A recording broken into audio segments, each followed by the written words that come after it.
Je ne veux pas de votre argent. Nous vendons des robes de mariée aux femmes. Nous sommes des femmes. Aux vraies femmes. Vous savez quoi?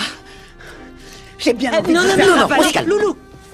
Alect était autrefois une marginale rejetée par la société. Aujourd'hui, elle porte la robe de mariée la plus chère du monde. C est un mariage de rêve qu'elle a préparé depuis longtemps. La robe représente la dignité qu'elles ont acquise dans ce monde cruel à force de lutte. Alors que tout le monde se perd dans le bonheur, le directeur du magasin de luxe entre avec un air de condescendance. Il déclare qu'il ne vendra pas de robe de mariée à ses femmes. Je refuserai même si vous me donniez $1 million en lingots d'or. Je refuse de servir des gens comme vous. C'est une question de principe. Tous nos designers sont des artistes et je refuse de laisser de grotesques monstres de foire avilir leur œuvre.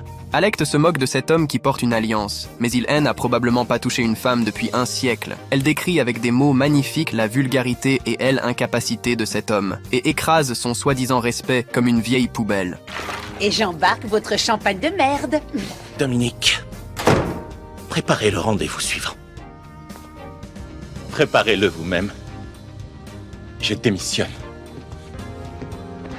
Alect se retrouve dans un dîner d'affaires secret. En face d'elle, son partenaire qui peut arranger tous les sales coups pour elle. Elle veut que le directeur du magasin arrogant goûte au plaisir de la faillite totale. Bien que son statut ait changé, sa férocité n'a jamais disparu. Ne volez qu'une seule robe à ce grossier personnage serait vain. Je veux que vous voliez jusqu'à la dernière des robes de cet ignoble bouffon. Vous pourriez même tirer profit de la situation en proposant ces œuvres d'art à toutes les filles de vos associés. Franchement, vous feriez une sacrée patronne. Ah, là-dessus, ce n'est pas moi qui vous contredirais. Au dîner, lorsque la conversation S oriente vers la famille et le sentiment d'appartenance, ces femmes fortes ne peuvent retenir leurs larmes. Elle, Ange, pleure en avouant que C est le sacrifice de sa mère, qui lui a donné un sens à sa vie lorsqu'elle a été abandonnée par le monde. Non seulement chacune des invitées qui se trouve ici ce soir aura la chance d'assister au plus grand mariage du siècle, mais vous, mes très chères sœurs, vous y assisterez, vêtues de la robe de mariée de vos rêves.